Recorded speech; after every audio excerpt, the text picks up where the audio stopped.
what do you do when your toddler starts waking up earlier and earlier and earlier? Yep. What are we doing? Help me out. That is a common problem. Yes.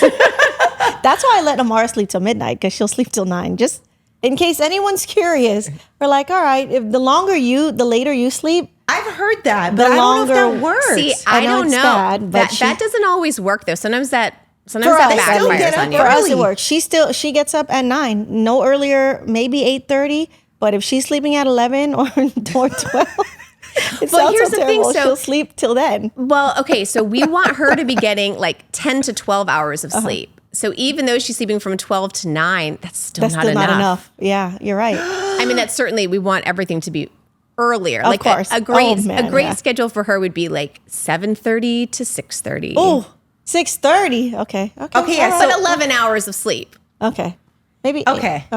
Okay. I'll do it. Okay, so I'll tell you about the early wake up. Yes. So typically why kids are waking up earlier and earlier is because they're going to bed too late, which seems counterintuitive, yes. right? It seems like it would be more like what you're saying, right. where the later they go to bed, the later they sleep. Really doesn't always work out that way. And it's because what happens is, like I said, when kids go to bed too late, they get this like rush of cortisol. It's like a stress hormone. And that actually, it makes it harder for kids to fall asleep, but it also like degrades the quality of their sleep, and it can cause them to wake up in the middle of the night and then wake up in the 5 a.m. hour. A lot of kids waking up in the 5 a.m. hour. Yes. And that's because they're going to bed too late. So you got to move bedtime earlier.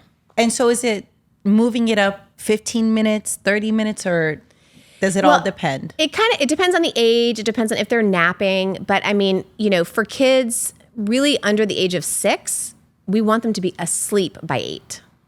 How long should their naps be in order to get them to sleep through the night? So, or does that have nothing to do with? No, it does. Okay. It does for sure. It factors in because sleep, it matters. Your whole 24 hours of sleep matters. So most kids are napping until, I recommend that parents try to keep the nap until kids are, 3-4 years old. Some kids kind of drop it earlier. And I recommend that as long as the kid is taking a nap and still able to be asleep at a reasonable time at night, to encourage that napping. But sometimes it needs to be a little bit shorter. Sometimes if a kid's taking a monster 2-hour nap and they're 4 years old, they might struggle to go to sleep at 8. So then you cut the nap back to an hour. So it takes a little bit of trial and error.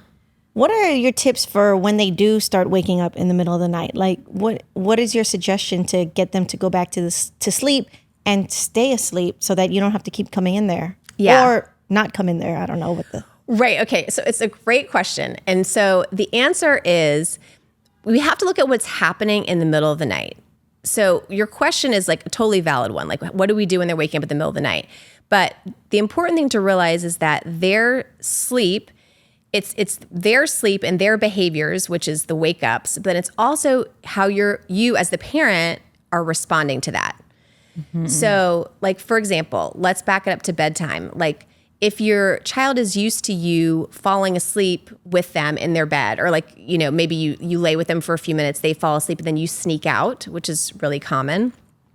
Well, then everybody moves through different stages of sleep, right? Deep sleep and light sleep.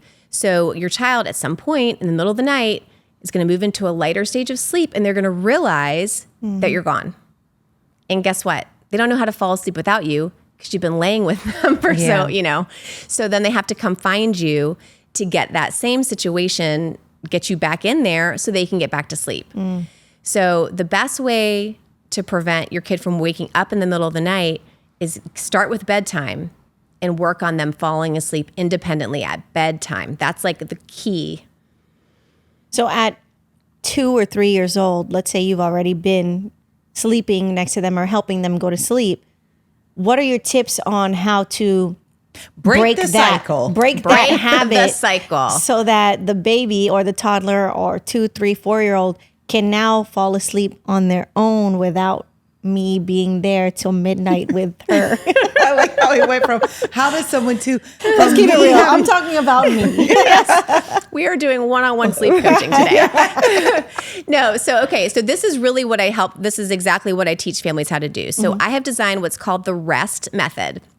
And REST is an acronym, so REST, and it stands for, it's the 4 pieces of awesome sleep. It's how to turn your kid into a great sleeper. So the letter R stands for the right sleep schedule, which we kind of touched on.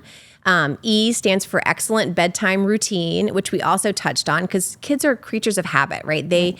Having that, well-defined bedtime routine is really important. S stands for solo sleep strategy. So that's exactly what you're asking about. Like how do we get our kids to be solo sleepers, meaning they don't need us with them to fall asleep. And then T stands for tease a reward, because I'd like to use rewards and praise to help jumpstart new behaviors that might be different for kids. So when it comes to the letter S, solo sleep strategy, I really teach families how to work with their kids to develop a new bedtime routine that's fun, and really the parents have to come up with the plan that they're going to be comfortable with to get their kids comfortable sleeping alone, because there's different ways to do it. I teach a few different ways inside of my course. You can do it quickly. You can do it very gradually, where, let's say if you're used to laying with your kid, you might start as simple as sitting instead of laying, sitting on the bed. Interesting. Sitting next to the bed. So it may be a process like that. And so with your older kids, though, you can explain to them what's going to happen. Right. Why do we need to change things? Why do things need to change? What are we going to do? What is that going to look like? What is that going to feel like? You can role play it. So if you learn how to communicate with your kids, you can explain the plan to them. And that's going to go a long way to getting them to cooperate, especially if you give them a lot of choices and really speak to them in an age-appropriate way. That can help to make things go more smoothly. Oh, that's great.